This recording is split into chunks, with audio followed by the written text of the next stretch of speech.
Today we will be talking about Chaac, the god of rain and stone cold killer. So let's get into this build. Alright, looking at our starter items here, we got a typical start coming out. You want your Death Toll on Warrior Support, Watcher's Gift if you're not comfortable with Death Toll. Of course, getting your tier 1 hog, getting a couple wards in there, a couple potions after that, doing your normal starts on a support. Looking after that, you're going to want to go into your Midas boots. Get that extra gold. It's going to be really good for you. Warrior Tabi typically fall behind, but if you're super far ahead, that's always an option. That's why it's there. Gotta be ready to shift around your builds if you need to, depending on things. Core items, we have Hide of the Urchin. Hide of the Urchin is great if you can maybe get a little bit of a lead early, or if there's nothing too crazy happening, you don't have to go right into your sovereignty. Maybe team fights are happening a bit late, something like that. It's a great item to help you out personally. You don't necessarily need the mana from Hide of the Urchin as bad as other warrior supports do because of your passive, but still a great item overall. If you don't get Hide of the Urchin, get your sovereignty. Even if you get sovereignty, you might want to get Hide of the Urchin afterwards. It's got to be situational. Magi's Blessing, great item on support. You pretty much want to get it every game. I don't actually get it this game. I don't have time to get it, but that's alright. Looking at our damage items, kin size situational towards the end of the game. If you want to output some more damage, giving you percentage damage, that's going to let you pretty much, you don't have to have a single damage item. You're still going to be hurting people just because of the passive on kin size. Jotun's Wrath, more of an early game damage item. Maybe you get your Hide of the Urchin done and you don't really want to get sovereignty, so you go into Jotun's Wrath to do more of like a hybrid build. That's alright. Help you get your ultimate out faster with the cooldown on it. Pretty good option there. Or maybe you have a really heavy attack damage team and you want to help them out. Void Shield is a great option there. Get that extra area pen for your ADC. Can be huge. Defensive items, core situational, we are looking at Witchblade, Spirit Pestilence, those kind of things. Mystical Mail, an interesting option, maybe instead of Hide of the Urchin earlier in the game. If the other team is very heavy on the attack damage, you might want to think about getting that. Gives you more physical protection, health, and then a really interesting passive, that being 40 damage per second in an area around you.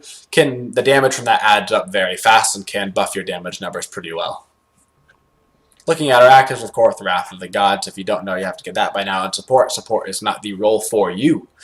But second active, of course, we have room to do kind of what we want. Shell of Absorption being the preferred active if you can. Weakening Curse, of course, if you have to. And then consumables laid out nicely for us to quickly get them within a game. Looking at our passive here, we have Overflow. Pretty cool passive for our support. After 5 successful basic attacks, your next skill doesn't cost any mana. That's pretty nice for the laning phase. Allows you to use your skills pretty efficiently without using that much mana. You know, your ADC gets the mana buff. Now you kind of have a mana buff of your own. The skill we're going to typically rank up to max first, except for not actually max, one below max, is going to be Thunderstrike. The reason why we don't completely max this out is because at max tier it will clear the wave completely, and then your ADC will not be able to build their stacks. So we level that up to 4, and then we'll start leveling other stuff. This is the one you're going to want to level up first, though. It is your clear. It's pretty good harass. It's got pretty good scaling, even though you won't be really building into damage items. Overall, great skill. You'll be getting Torrent second. This will be the rest of your lane clear kit. Also has a very nice tanky aspect onto this skill. When you use it, you're going to teleport to your axe. Or if you don't have your axe out, you're just going to use it around your character. It spins an axe around your character. It's going to hit everything around you. And it's going to give you protections for everything that you hit up to a max of 5 stacks. Those 5 stacks last for 4 seconds. And at max rank, it gives 20 protections per stack, meaning you can have 100 extra protections for 4 seconds. Very nice, very tanky.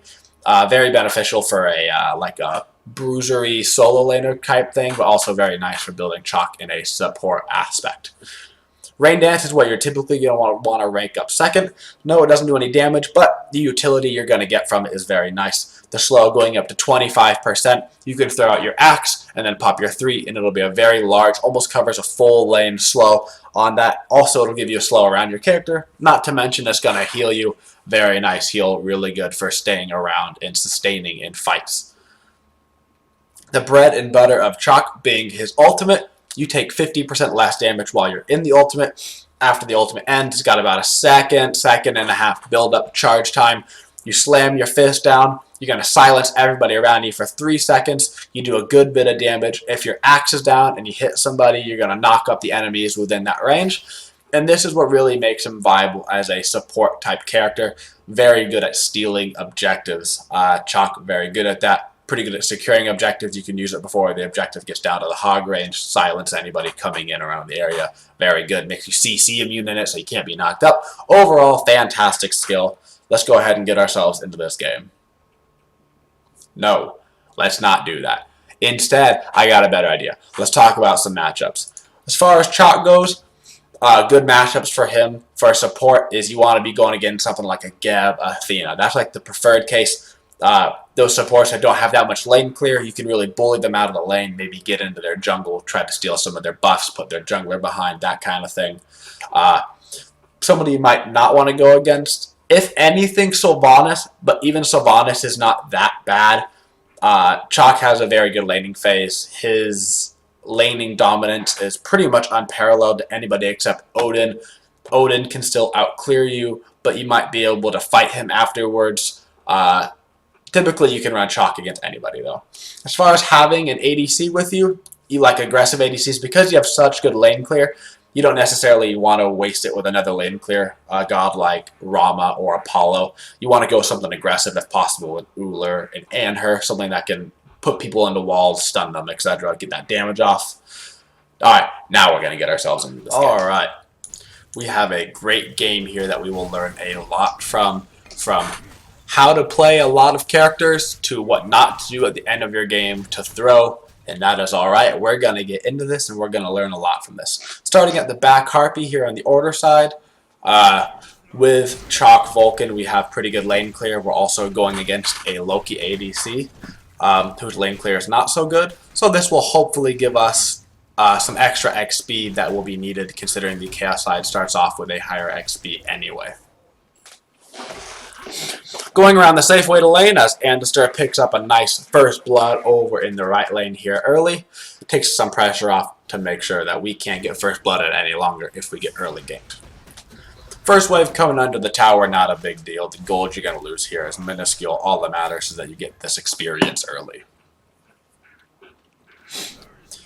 Throwing my axe in on the harpies to get, or the back archers, excuse me, to get damage. And then of course hitting the archers. That way the Sylvanas heal does not mean anything. And then I have my hog up because I did not use it on blue to use it on the front of the wave. And now we can put pressure on Zap and Sylvanas. Popping some potions to make sure I stay fine. We can put some pressure on them now. I've got my full stacks, my passive up, which means my skill won't cost any mana. That's pretty cool. When possible, try to make sure you're hitting those archers. The archer is going to be the biggest problem for you in the wave. If you can clear them, you're typically going to be fine. Zapman taking a lot of damage here. Dodging my axe, he went in the stealth, could not see him, and we're just keeping pressure on this wave.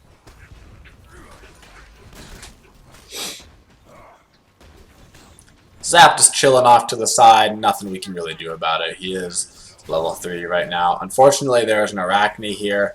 I can't really get my Vulcan out of there. Vulcan doesn't really have any escape. He gets slowed by the Arachne, and that will seal his fate. But luckily, Andestor had gotten first blood already in a different lane. That was a 4-man rotation onto us pretty early there. Popping my slow, no big deal. I can take damage here. I've got potions up. I've got my heal. Just trying to get this XP and trying to get as much gold as I can. That harass that I took right there. Plenty fine to get some extra gold in me. Vulcan gonna be under-leveled. Trying to chill out. Maybe I can hold this wave for him. Luckily, they don't have that fast clear, so Vulcan can get back from this wave in time to grab his XP. The Vulcan-Loki matchup, not super favorable for Vulcan. The Loki having a pretty hard time early game just because of the low lane clear until he can get his decoy ranked up, but then he doesn't have that much damage. Towards the mid-late game, though, that will be a hellish matchup for the Vulcan. But towards the start of the game, in favor of the Vulcan. Rotating over for the mid-Harpy, I was unaware that nobody else was coming towards this mid-Harpy. Arachne had laid out a very good spider, and I'm going to get caught out here by an Arachne slow, a Scylla. I tried to ultimate to get out, but there is no way out of here with 4 people, and I'm going to get picked off here. I did get the mid-Harpy, which is okay, but I am going to get picked off. Unfortunately, it seems that Wolfie was not quite paying attention to what was happening over there, and they're going to go ahead and be able to pick off Wolfie here as well. And just are going to be able to get away, though. Working towards my Midas Boots, grabbing some wards. Typical support stuff. Looking to maximize my XP here by helping Andy do these back harpies. Throwing my axe to help out because I'm super helpful. He's going to hog that, hitting a pretty early level 7 there. Getting a big lead on Mercury early, which is very good. Big wave over here in the left lane, just free XP. Vulcan over in the mid lane. He probably won't make it here in time, so I can kind of grab this wave for myself. Give myself a little bit. Loki just backed, so I'm not worried. Sylvanas coming in, but I can just give myself a heal. Not worried at all. Bada bing, bada boom, getting myself some good XP. Trying to stay even with Mr. Makey, even though I do have a early death. About time I'm starting to think about getting these wards out.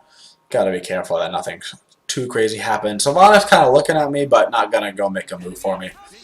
Good kill over in the right lane from our Hercules with the help of Andister. Sylvanas playing pretty deep in our jungle. Gonna go ahead and start our blue buff. Poseidon gonna rotate over, looking to get a pick off here. I'm still in chilling. I am chilling on the blue buff. That's what I'm doing. They're going to start putting some pressure on the Sylvanas, but I'm going to secure this blue buff, make sure we get it. Poseidon ultimate is still up, which means we do have a good opportunity to kill this Sylvanas. We are going to get the kill on this. I ultimate to try to get Zap off of our Vulcan. MLC coming in with a Scylla ult is going to hit Wolfie, but not quite kill him with it. Wolfie running as fast as he can to get away. Scylla using her 3 to get away. Unfortunately, I miss Zap with my 1, which means my 2 misses. And he will get away. Or will he?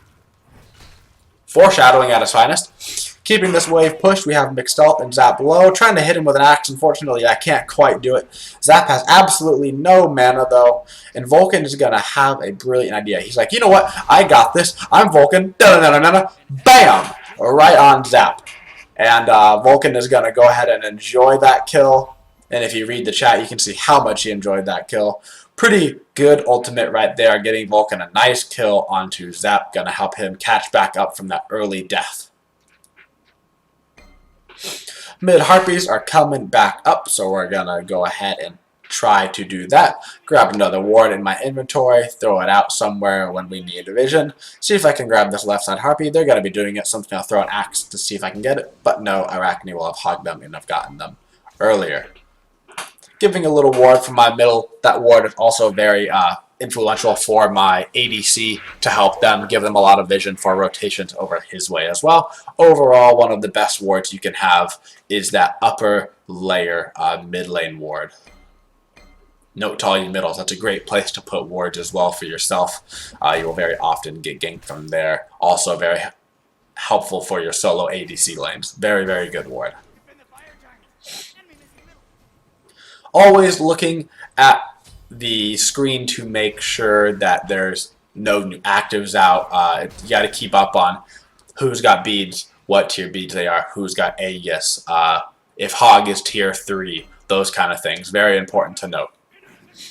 Andister picking a fight here at this mid-Harpy area. Unfortunately, they're going to all get rotated over to him. He can't go through that slow, otherwise it's going to kill him. So I throw a big slow for him, and then I'm going to pop those spiders so the slow does not go on him, so he will be able to get away. Zapman living with 1 hit point. I'm going to put some pressure onto Mr. Makey, seeing what I can do here. Unfortunately, I cannot pick him off. Mixtelt throwing some damage down. Scylla hurts pretty good. Hitting me with a rune as well. That's alright. I'll throw an axe on him, do some pretty good damage, and everybody is going to be extremely low. Arachne looking for some finishing moves middle. Wolfie having a very, very good dodge from that Scylla ultimate. Loki coming around with a decoy. And at this point, I want to back, but then I realize, wait, they're all going to do the Gold Fury. That means I immediately have to start walking over there. I am super low. I don't know if I'm going to be able to get there in time. I'm probably going to die for this, but I don't have a choice. I got to get there. This is where Chaac shines. I pop my ultimate. I come down. I silence him, and I use my Hog. Their Sylvanas could not use his Hog in time because it wouldn't have been low enough, and my ultimate silences, which prevents him from using Hog. That is the big benefit of Chaac support, is that securing on the objectives. At this point, I don't need tier 3 Hog because the Gold Fairy is down and we won't be doing Fire Giant for at least another 10 minutes. So I can feel free to go ahead and start my Hide of the Urchin as well as grabbing some wards to help out. No sentry wards right now because I don't really need any counter vision. The Gold Fury being down, I won't need to worry about that. So just getting some regular wards out for mass vision.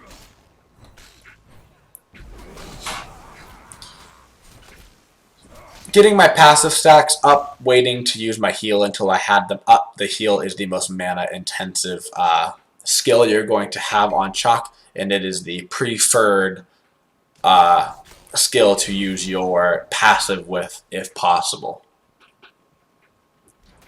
Great heal, high mana cost. Luckily your passive makes nothing have mana cost, so good stuff. Wolfie getting caught out middle right here. Scylla's going to land a good ult on him. He tries to counter ult to get people off of him, but it's not going to work.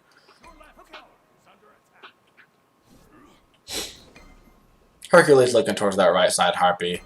I can't do anything over there. Andy's going to go look to find this Loki. I am no help over there anyway, so I'm just going to secure this left side Harpy to make sure they don't do anything too crazy. I can look to put some pressure on Zap here. I'm going to ultimate him and use my 2, and he has 1 hit point left. Unfortunately, the Chaac heal will be just enough to keep him... the Chaac heal. The Sylvanas heal will be just enough to keep him alive for my next auto attack, and he will barely escape with his life. Very unfortunately timed Sylvanas ult. The travel time going to him, you can see the little dot on its way, and it just makes it there before I can get my auto attack off. Good save from Mr. Makey.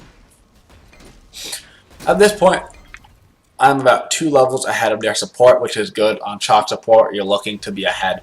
If you're behind on Chaac support, you're going to be having a bad time. When you're ahead, though, you can abuse the fact that you have big slows and 25%, and you get those extra protections off, and that's like almost like a full item or 2 by the time you get that 2 all the way max up. And so very early levels on Chaac can be very beneficial. Grabbing back copies, of course, making sure I'm maximizing my XP. Looking over at Andister, he's level 12, the Arachne's level 10. He's got a 2-level advantage himself. He will not miss these back harpies, and he probably wouldn't be able to get them to them in time anyway to maximize that. Coming back over my ADC lane, making sure Vulcan is okay. Normally, I probably wouldn't be over in this lane so much as a Chaac. I'd be looking more towards the mid lane. But it is a Loki versus Vulcan matchup, and in that scenario, I have to be very careful to leave the Vulcan for too long. Loki at some point will hit a power spike, and then he will be able to kind of tear up Vulcan in most scenarios. But Vulcan doing a very good job this game, keeping Zap off his tail. Mr. Makey coming over towards us, very out of position. Andister capitalizes on that. We go ahead and slow him. We get a lot of damage off. Mr. Makey is very low. I can't finish him off by myself, but I don't have to because I have a Vulcan with me who goes ahead and gives me the kill. Because I was not going to let him live, and we have a bunch of people here in the backline. Very interesting fight breaking out here. Trying to help as much as I can. I pop my ultimate, which is going to silence them. They're all going to get grouped up here in this small little area, and we're going to have a very good ult from Andister. He is going to go ahead and get a ton of kills right there, giving him lots of gold, lots of XP. Zap coming in for the kill. I know he's going to be trying to go for Vulcan or Mercury, so I'm just trying to keep him off of him, but he's going to end up running away. Zap not going completely ham, not picking up the kill there. Taking the safe road. What is this? Getting some tower damage off. I don't really have a reason to back right now, but I don't want this wave to get here. I'm going to make sure I get this experience. Also, it's going to help my wave get more damage off. The Gold Fury is spawning pretty soon, and Sylvanas is back, and I do not have tier 3 Hog yet, so I need to make sure that I go back and get my tier 3 Hog. He does not have tier 3 Hog either. That's why you have to check the board often. You got to know if people have tier 3 Hog or not. I can go ahead and finish my Hog, and I still have enough money left over for Hide of the Urchin and a Sentry Ward, which is the best case scenario. Andister picks off Zapman, a very good pick for us. We're looking at a very solid lead right now. I tell the team they don't have a tier 3 Hog, so we can go ahead and go do the Gold Fury if we wish. Gotta be careful because they do have quite a bit of wombo combos with a Sylvanas ult into a Scylla ult into maybe even an Osiris ult stun after that. They don't have a ward on this. I'm going to go ahead and start this up. Me and Vulcan could literally do this by ourselves, waiting, of course, till I get my passive up to use my heal, and we're going to start burning this down. Andy coming in to help us Mercury damage at this point of the game is absolute nonsense, and we're going to get a completely free gold. Fight starts to break out here. Sylvanas has a really good blink ult onto all of us. I get hit by the Scylla ult. I have to ult in order to not die. I get my heal up just in time. That's also a slow around me. The Arachne cannot catch me through it. Wolfie trying to get away. I can't really help him though. I'm going to throw an axe just to try to give him a little bit of pressure. Really good skills from the Vulcan there, but Wolfie is still unfortunately going to die just inside the tower range. Vulcan picking up some more kills for himself. We have a Hercules in the back line now. Gotta be careful, I'm really low, but I know Zap is around, and I know Zap is tasting the hunger. Trying to keep my slow around this Vulcan so Zap can't get to him. Auto-attacking in front of me because I know Zap wants him really bad. Zap's like, I'm not going to do it. I'm not going to go for him. Then he's like, yeah, I am. I'm actually going to go for him. And he Aegises in the most heroic Aegis of all time, and the Vulcan is going to live. Very big play for the Vulcan there. What a guy. At this point, the fight is over. Everybody's back towards their respected land, so the Vulcan can feel free to come get his blue buff and maybe even some wave XP if he wants to.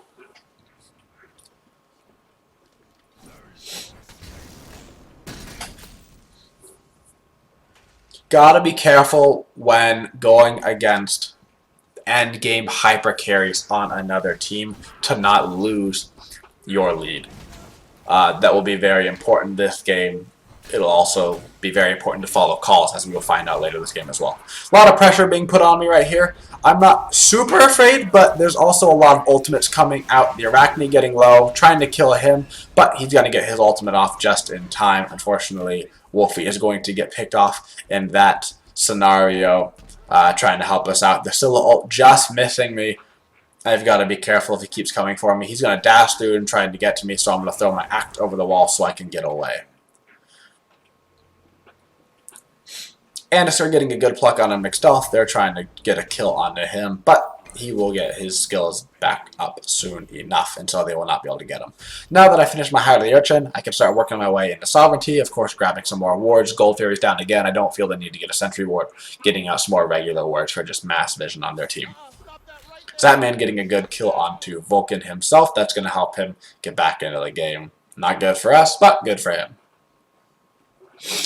Alright, so at this point of the game, it's a good time to point out, if we look at their team composition, they have an Arachne, endgame hypercarry. They have an Osiris, endgame hypercarry. Scylla, Loki, Osiris, Arachne, all endgame hypercarries. Sylvanas drops off, Chaac drops off, it washes, trying to steal their blue buff, no big deal, didn't get it. Andy looking with me, both kind of the same idea. Doesn't quite hit the Loki with the skills. Oh well, we tried. But we had to put this game away. Right now, with this lead, we have about 5,000, almost looking towards 6-ish. We need to be putting this game away. Unfortunately, there's a couple of things that are happening right now. One, we do not have any sort of sustain in terms of Ra heal, Guan Yu heal, Sylvanas heal. So pushing towers is going to be difficult. Two, they do have sustain. They have the Sylvanas heals. Arachne can self-heal. They have that ability to where if we poke them with our Vulcan, our Chaac, our Mercury, we have a lot of pokes, it doesn't really matter. We have to kind of go all in against them. Thirdly, we don't have a real ADC. We have a Vulcan ADC, which is great in terms of damage on people, but not so good in terms of damage on characters, or on objectives. So this means that we don't really have that ability where if I go in and take the tower, I know I have my Apollo hitting the tower, killing it. So that's going to prove to be a big problem. We can't really force down these towers unless we get a good pick-off. A lot of their characters, very hard to kill. Arachne has her ultimate to get out. Osiris has his ultimate to get out. Scylla has her 3. Loki has his ultimate and his stealth. Very slippery characters, hard to get pick-offs on. So when we do get pick-offs, we really need to maximize what we do, and unfortunately we're not going to do that very well. At this point in the game, Gold Fury is coming back up soon-ish, but I also have to be careful about the Fire Giant. Fire Giant being, of course, one of the biggest objectives in the game. I need to make my place on the map kind of towards the mid-right lane now instead of the mid-left lane. Looking for a kill onto Zap. They're going to get Zap extremely low, unfortunately. He is going to get killed. Just kidding. You guys thought he's going to get away, didn't you? Nope. Vulcan ain't going to let him get away. But the Arachne is going to go ahead and get away with her sprint and speed buff combo. But she had to use a lot of stuff right there. I can tank this mid tower, no problem. They're all really low. They have to back. And we can go ahead and grab that, get us a couple hundred more gold, a little bit of map control. Hercules misses his stun onto the Scylla. And they have a really tanky backlane right now, tearing up Wolfie. Trying to help him as much as we can. He gets a really good ultimate off there on the Osiris. Scylla is just outputting a ton of damage, though Arachne has found her way back into the fight, and she is going to get picked up here by the Hercules. But now we are very low. Hercules taking a lot of damage at the end of this engagement from Scylla. He has no mana. Vulcan's at approximately 40% health. I'm running low on mana. So we all just need to kind of be careful right now. Looking at about a 6,000 gold lead, me and Annister looking to put some pressure on the McStealth. We do get the beads from McStealth, which is good. Unfortunately, Annister getting a lot of pressure on him, but he's just going to go ahead and ultimate away because he's Mercury and he has an ultimate and a dash and all kinds of silly things. At this point, I do have enough money to go pick up a Sovereignty, but I have to make sure as well that they're not going to go grab an objective. They have a lot of people over by the Gold Fury, but what they're looking to do is pick off people and not necessarily do an objective. They learned their lesson from the first time. They don't necessarily want to do an objective while I am up and have my tier 3 hog. Wolfie putting some pressure on the Sylvanas. He has fallen a bit behind in levels, about 2 levels, but I am 3 above the enemy support, and Annister is about 4 or 5 ahead of the enemy jungler, which is very crucial here. Vulcan doing very well, 2 levels ahead of the opposing enemy ADC. Grabbing a sentry ward because there are more objectives back on the map. This will give us that guaranteed vision. Team looking for a pickoff onto Sylvanas. A lot of damage going off onto him. Full collapse over on the Sylvanas. We have enemy rotations coming towards us, though. They do end up getting the kill onto him, but now we have to be careful about this combo from McStealth. Missing his root, that's alright. Arachne coming in. Turret being placed the wrong way, and Arachne's 1 will continue to heal her up quite a bit. Vulcan getting some good harass off, but we have to be careful because Arachne can pretty much full heal off of a single hit. Annister backing right here. It's now a 4v4 situation. We're getting a lot of damage onto the Arachne again. Good stuff from the Hercules. Both the team gets hit by the root. And we need to start thinking about being careful. We really want to do the Gold Fury. That is the preferred scenario here. They don't have their hog up, so we have a pretty much guaranteed gold. A lot of damage going on to Zap, but not picking him off. We're getting a lot of damage, but not any kills here. But then, as I say that, the Vulcan is going to pick up Zap. And this is our opportunity, right? We have Zap down. The Sylvanas just respawned. That's alright. Here he is. Now, if we can get a kill on Sylvanas, we have a guaranteed objective. Body blocking him as much as I can, but that's alright. We get a lot of pressure onto him. The Vulcan is alright. Throwing down his ultimate because he gets a little bit scared that he got pulled. No big deal. The Sylvanas at half health. Hercules putting some pressure over here onto the Arachne and Scylla. And we are thinking about doing a gold. I'm going to make the Gold Fury call. Throwing down the sentry ward. They do not have any vision, and we have the ability to burn through objectives ridiculously fast with a Mercury and a Poseidon. Poseidon Trident, Mercury skill, base attack, just does tons of damage. I can go ahead and hog that, and we get that for free, essentially. And now the fight is on. I pop my ultimate to get the silence off, hopefully on the Sylvanas and the Arachne. The Arachne does a good ultimate to get out. Wolfie picking up Scylla in the back line. Hercules finishing out the Sylvanas. Osiris on the other side, I won't be able to get to him, but what I can do is I can throw through my axe and I can slow him to try and help out the team. Osiris getting very low. Unfortunately, Zapman has made his way back and he's going to pick up Annister. If Anister wouldn't have died right here, he might have had an opportunity to go towards the Fire Giant. Unfortunately, he does die, so we cannot go do that quite yet. Sitting on a very hefty gold lead makes me sad that we didn't win this game, but we're going to find out why.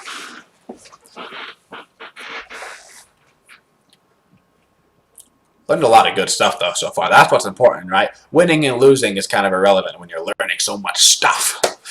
Picking up our Shell of Absorption, that's going to really help with our team fights.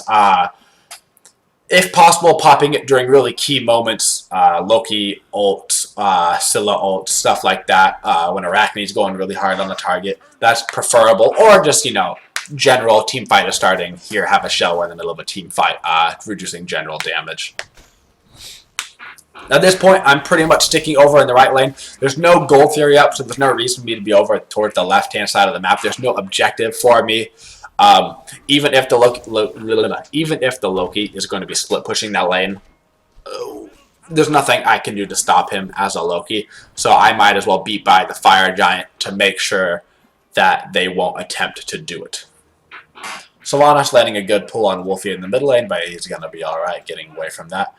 I have my Sentry Ward right now, and I'm in this limbo state with this Sentry Ward that I call the "Thou who places their Sentry Ward down first loses" game.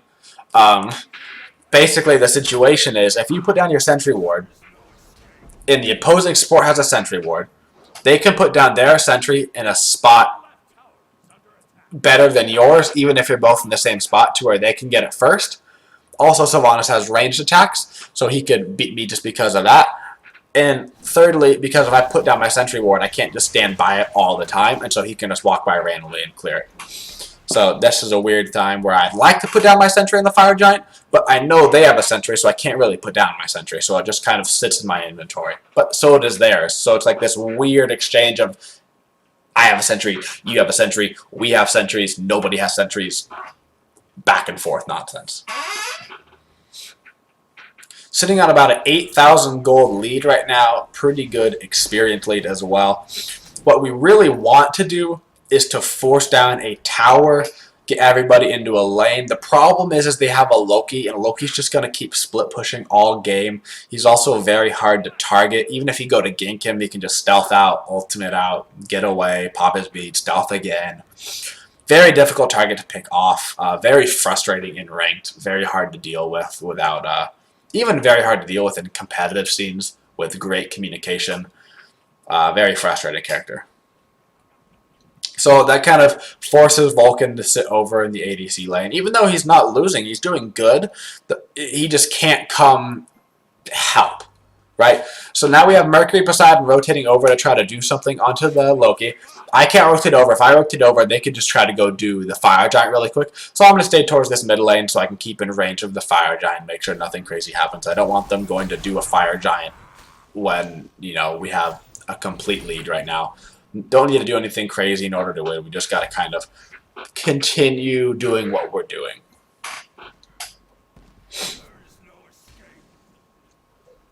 Osiris split pushing right. We don't have our Hercules over there. Right now, they're playing the split push game. They're not really confident in their ability to fight us as a team of 5.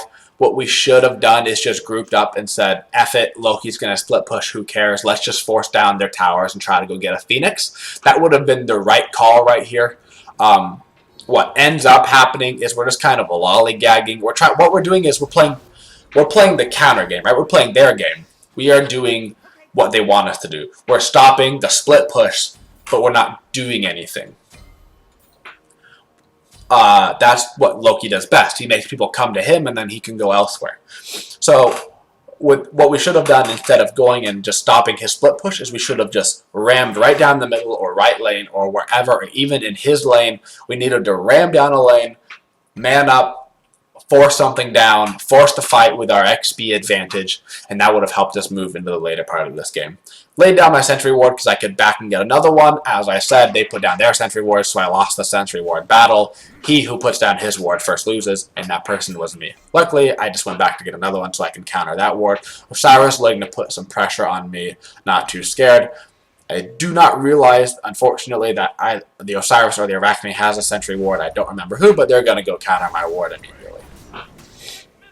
At this point, I know we need to fight, so I'm trying to put some pressure onto middle. We really need to start looking for an opportunity to get kills. We need to use this advantage that we have. At the same time, being careful. McStealth is starting to get very big, and his skills will hit very hard.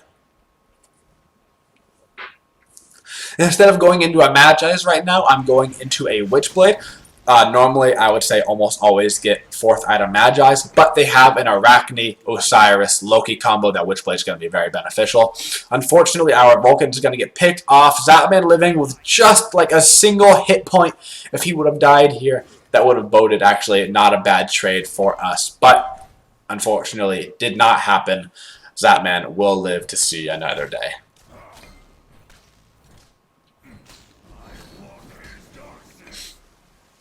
They're still behind, though. They're kind of scared to go to the Gold Fury, and you're just popping on it to see if he can bait somebody to come in. Nothing too crazy happening right now. We got to be careful about getting picked off. Fire Giant is up. That is something they could look to do. I don't have my heal up, so I'm just kind of looking to run around, kite as many skills as I can. Osiris's tether comes out, which is good for that to be down. That'll be down for at least another 15 seconds. At this point in this fight, I can't really do anything, so my big thing that I will try to do is zone out the Scylla. The Scylla having a huge impact in these fights. So if I can maybe try to prevent her from doing too much, I can try to help out the team. Wolfie getting a good kill on Zap in the back. I'm just kind of looking at Scylla, trying to keep me in between her and my team. That way I can zone her out. Wolfie getting another great pickoff on this Arachne. But the Osiris is going to teleport back in with his teleport to wards. Once again, zoning out Scylla as much as I can. Just trying to keep my body presence around.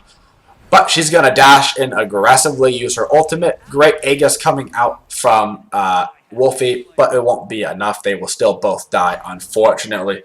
A very good fight turning into a very even exchange. The gold dip has gone from about like a 7-8k lead to about a 6.5k lead. We're not forcing the advantage like we need to be. Finishing up the Witchblade should help. Magi's Blessing will be the next item that I am looking towards. Fire Giant is still up. Gold Fury is still up. We have a turret over by the gold to give us vision. This tower is going to go down. Whatever. I could have stayed and defended it. No big deal. Honestly, in this case, I feel like the tower was doing almost more harm than good. If we would have gone to defend it at some point, we would have gotten kind of baited into it. You know, if you look around the map, like, oh, I have a tower there. You know, whatever. At this point, all of our vision is gone. I do have one sentry ward, though. Now it becomes what's more important, the gold or the Fire Giant. Obviously, the Fire Giant's more important. Andister understands what we're going through. We need to start forcing things now. I can go ahead and counter this ward. They're putting some pressure on me and right. 3 people over here. They immediately counter my sentry ward. But we will have a Hercules come over and help me with that. They try to pick off Zap over in the left lane. Unfortunately, Loki is just too squirrely to catch. Our gold lead now down to about 5,000. Slowly diminishing. They're catching up in experience. Our XP lead no longer means anything. The only person really down anymore is the support, which is pretty much irrelevant. It's a Sylvanas. He doesn't really need the levels. He already has all of his utility done. An extra 10 damage on his ult will not make it or break it. We do force out the Arachne ult, which is very good. Putting some pressure here in the backline. The Sylvanas is low. The Arachne is now at full health because Arachne balanced. But we get some good pressure off here in the middle lane. Good ultimate combos here from me and Wolfie, and we're going to be able to pick off the Sylvanas.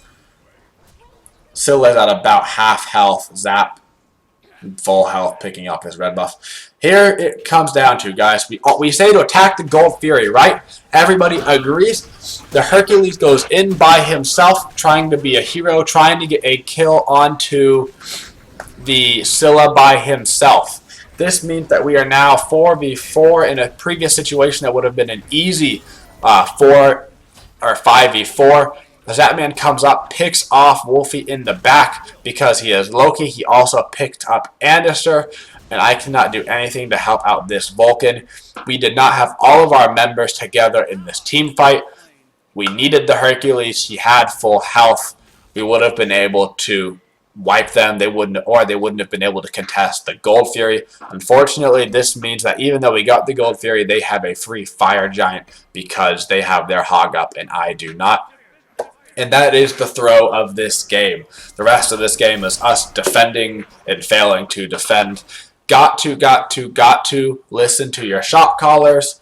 Not calling this guy out. Honestly, I won't even say his name. But just gotta make sure you follow the calls. And that's a really important thing. And that's good that we learned this in this match. So we're going to go ahead and go into this losing streak. While we may have lost the game, we learned a lot of good tactics in this game, from Chaac support to other roles, and the most important thing we learned from this match is to follow calls.